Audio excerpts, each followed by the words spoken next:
Hello everybody and welcome back. My name is Kari and today I am doing my most memorable books of the decade. These books are books that I have read obviously over the past 10 years, from 2010 to the end of 2019, and they really stuck with me for one reason or another.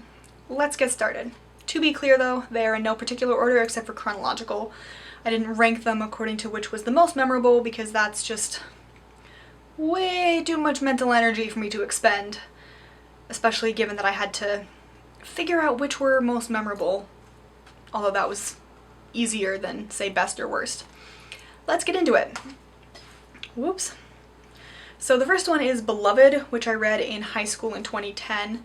I read it in my AP English class, and I don't want to read it again, but I think I need to read it again. And the reason I don't want to read it again is because I remember that book being one of the weirdest, strangest books I had ever read in my life.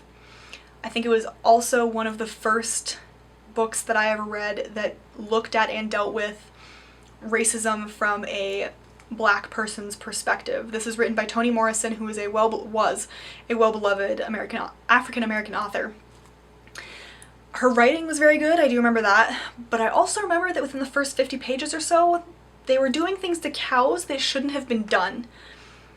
And that just that's the one detail that's really stuck in my head that I don't want stuck in my head. The rest of it, again, I think I need to reread it, but I've heard it compared to Sing Unburied Sing by Jesmyn Ward, in that it looks at race relations and poverty and all of how that entwined and entwines today. So again, I think I need to reread it, but it was very memorable because of the poor cows. Which is not the reason it should have been memorable, but it is the reason it is memorable. It made a very big impact on me, and I think I need to reread it to get the full message of what she intended to convey. Next we have The Legend of Broken, which I read in 2015 by Caleb Carr. This is a fantasy standalone about a world where something has gone wrong, and so our main characters are trying to figure out what it is. And to this day, I'm not entirely clear on all of the plot points in this book, but the detail in it and the sheer... I don't know what the word is I want, but just the sheer, I guess, genius of the world building really made this a memorable book for me.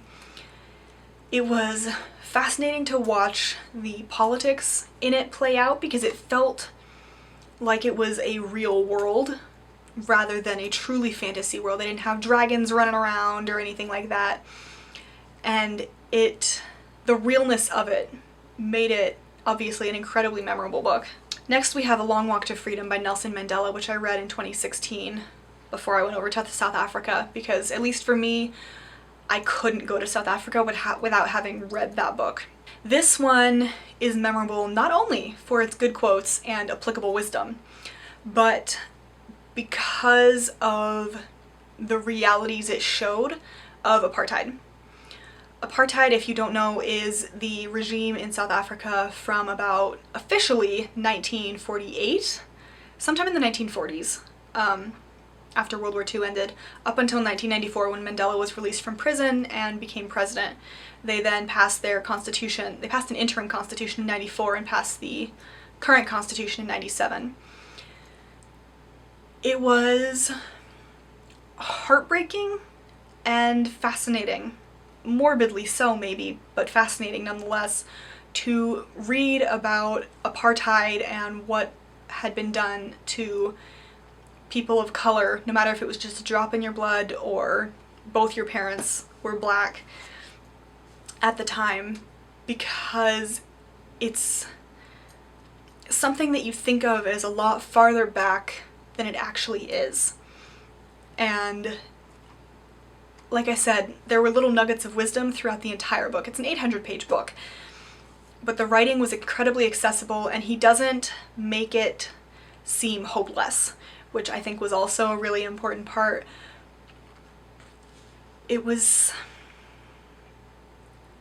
I think it's a must-read for anybody who's looking at the world around them, because it shows that humans haven't changed and that we need to change, and provides sort of a basis for maybe starting to think about how to change it. The next one is The Power, that I also read in 2016. It's a good year, by Naomi somebody. I'll have the picture on the screen.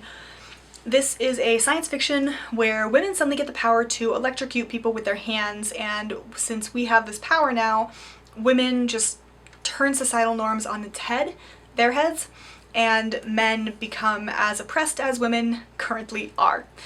Or, yeah, no, that's accurate. The best part about this was just watching as the entirety has flipped, because I recognize that in a lot of dystopians or science fictions, this is kind of both. It sort of perfects, I guess, the people who are becoming the oppressors.